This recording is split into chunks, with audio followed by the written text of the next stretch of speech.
Hey guys, it is Saturday now. The whole week we have had miserable rain. We did have a flood down the bottom. I will show you at some stage, maybe tomorrow, but we've got a big issue to sort out down there, so stay tuned for that. But today we have chickens to butcher. Hopefully the weather plays ball, but we've run out of meat bird food, so we have to butcher these guys. We're a week late.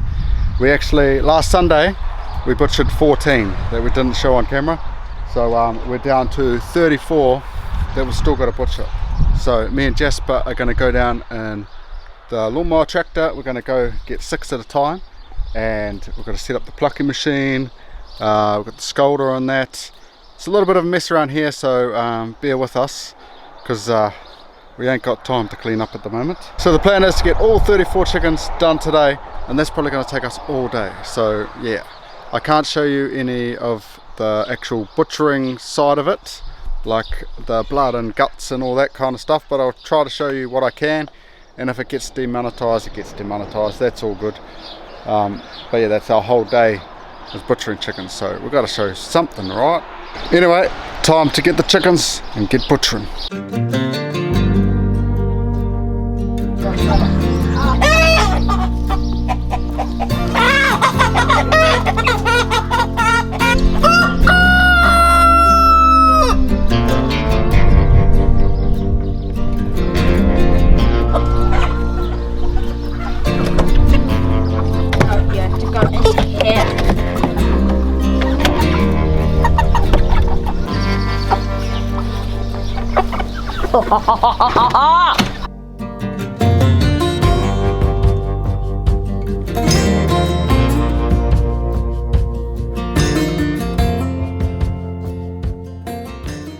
Before we start butchering chickens, if you love chickens and you don't want to see any butchering and stuff like that, probably just stop watching now.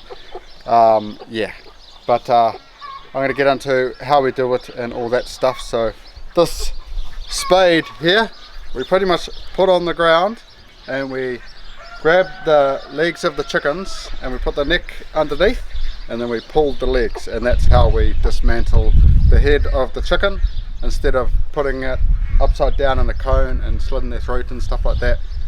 This is the way we find that's easier. Normally we might have a bit of rebar or something like that, but this just works just as fine.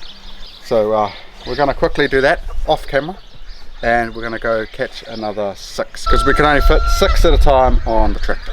So we're all set up now. We've got the plucking machine there, we've got a pot for hot water for scalding. Not really perfect temperature, but we're working with it. We've got a table there to butcher them, and then got a few buckets and stuff like that to put them in later, and then we're going to bag them inside. So yeah, we'll show you the process, and then we'll chuck you guys on time lapse.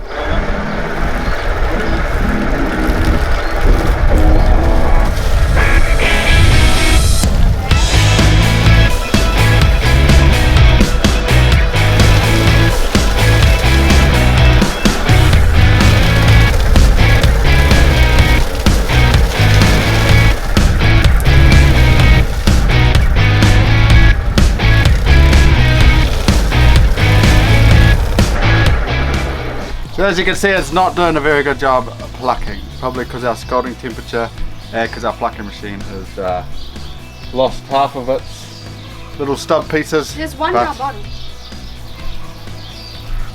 But it is what it is, and we're just going to hand pluck the rest.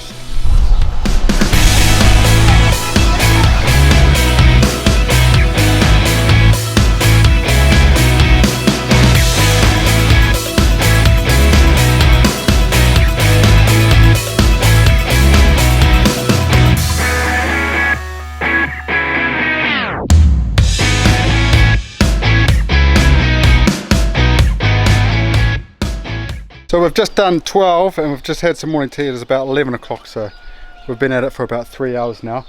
I'm about to go down, grab some more chickens.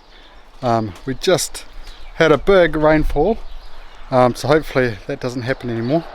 But yeah, this is round 2 of 3. I think there's 34, so this next round will be another 12. That'll get up to 24, and Debs is just bagging them now, ready to go in the fridge for a day, and then in the freezer. So we're getting there.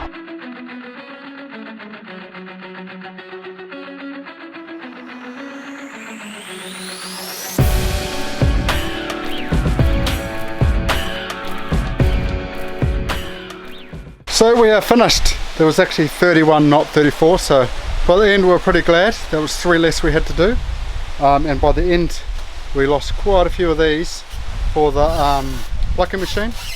That's 4 I actually found, but I'm pretty sure we lost about 6, something like that anyway. It's lasted, oh, we've had it for like 6 years, so it's done its duty, and we need to just replace heaps of these and it'll help with the plucking. Yeah, but by the end the plucking was getting a lot better, just learning a little bit of things that helped us out. But yeah, as you can see, it's been raining on and off all day, but I'm glad we're done. Those chicken are going in the fridge for a day, and then they're going to the freezer after that. Yeah, so it's been a long day. Hopefully tomorrow I will catch you guys down for some projects and to show you what happened with the flooding we had and what we're going to do about it. See you then. So it is now Monday. Yesterday I forgot we had a rest day, and it was raining all day, and today is looking like it's going to be on and off too, even though the weather says it's going to be sunshine. But we've got some wood on the back of my truck, some posts, some cement that's got wet a little bit, so hopefully it's not rock solid, and a gate. So we're going to finish off that fence from last weekend, and hopefully we're going to get that done. We're going to get some mesh and stuff, but we'll get there.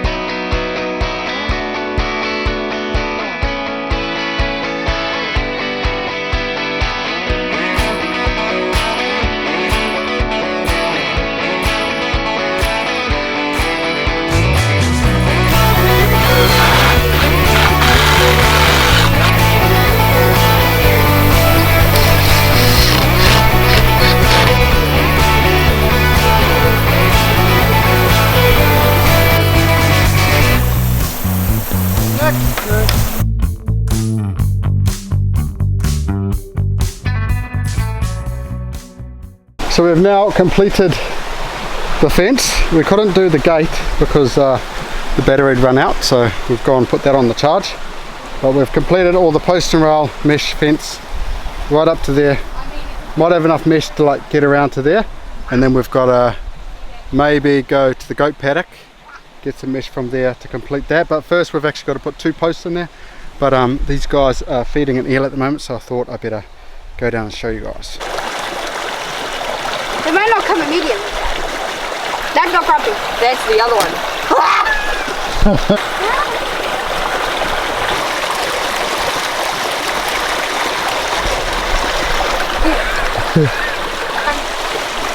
It's right here, bro.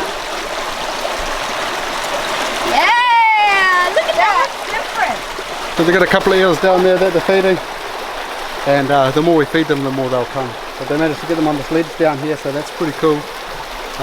Anyway, I'll get back to drilling some holes. So we've just got the rope set up there around the tree, and to go down and put some knots in it, and Jasper's just trialling it out. If he falls in, I'll out. Is it pretty good, Jasper? It's awesome! So I mean, it just makes it way easier to get down and up, where before we were just sliding down. Yeah. Like this! No more dirty bums. So the only one that can't really use it is Enzo. Climb up like That is a pretty good climb anyway. Anyway, back to the posts.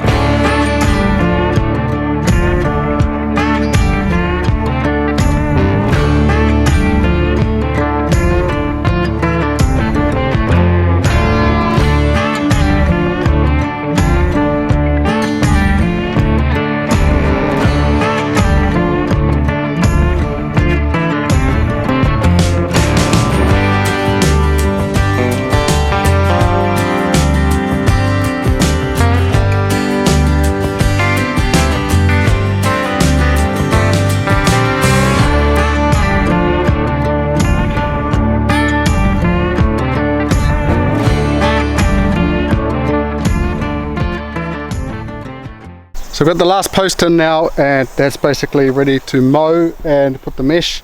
We're going to steal the mesh from up the top of the goat paddock, which I might do today, we'll see. I'm not going to put any staples on these posts because they'll be all wobbly, but I might just mow it and lay it out ready for it, so it's ready to go. And after morning tea I'll be coming down doing that gate. Hopefully that battery is charged, but for now we're going up, so see you soon. And back down here I have just hanged the gate.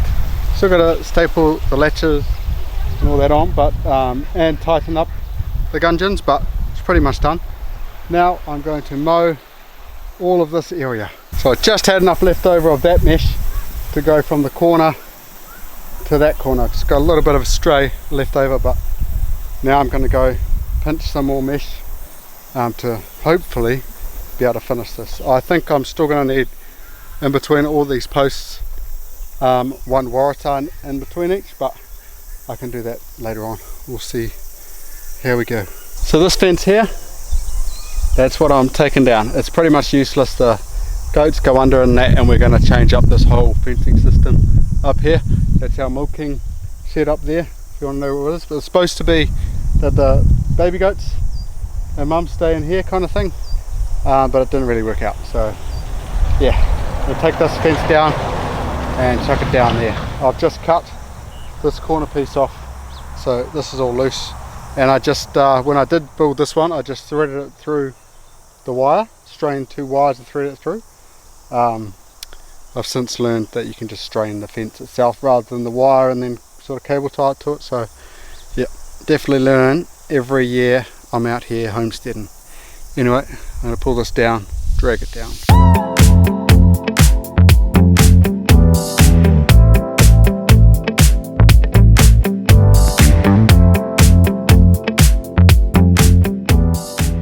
So I've got the mesh down here now. I've got 2 strainers, top and bottom, down there, and I've just kind of stapled it roughly to the end, so it's basically ready to be strained. If I need a middle one, I'll put a middle one on, and yeah, but I don't want to strain it yet because of those posts being a little bit more vulnerable, only just being cemented in. So I'm going to go up for some afternoon tea, and then it'll probably be picking up all the junk and moving some ducks. So we've got all the minions here now and the wife, and we are going to move some ducks. We've got about 45-50 ducks. Some of them are roaming around, one with 11 babies. It's pretty much grown up now. So we've got way too much ducks. They're eating way too much food, and we're not even getting that much eggs at the moment. So we're going to keep the ones we want over there, and we're going to put the ones that we want to sell over there. Sell or eat, one or the other. We'll see how we go.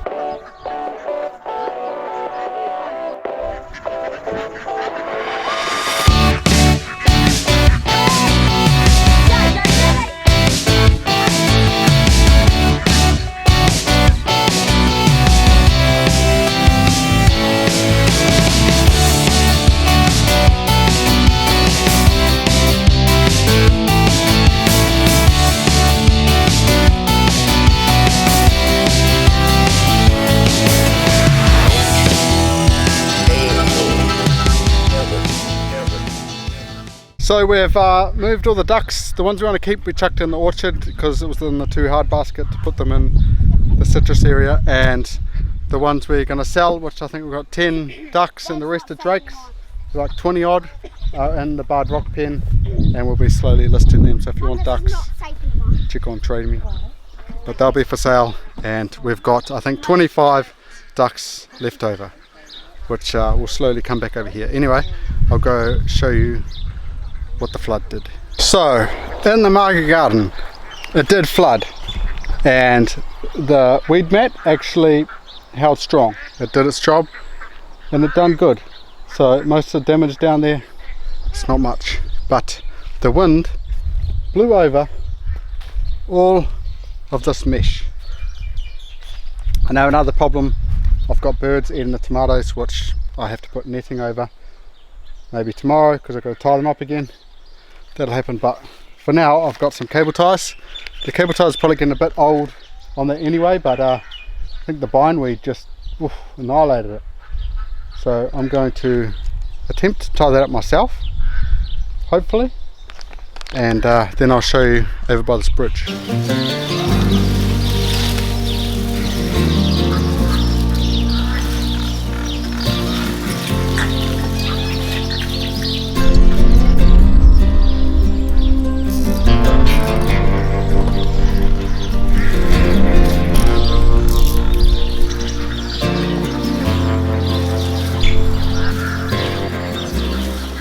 Okay, so in the flood, these doors, they shut, which made it worse for the garden and everything. We're lucky it's like not a major flood, but they're beginning to become real annoying, these doors.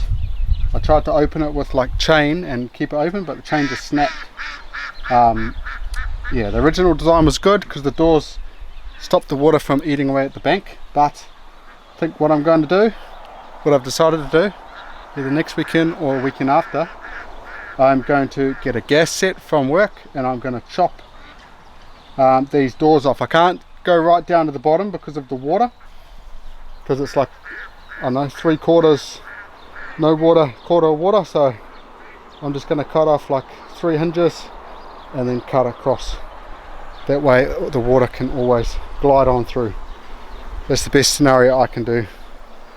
But yeah, it's a bit annoying, but that's basically the only thing that really happened in the flood. Everything else was pretty minor really. Anyway, we're going to go up. We've got some stuff to do, picnic table to pick up, and yeah, we'll catch you guys in the next video. We'll probably be moving emus in the next video again. It's going to be fun. Anyway, look out.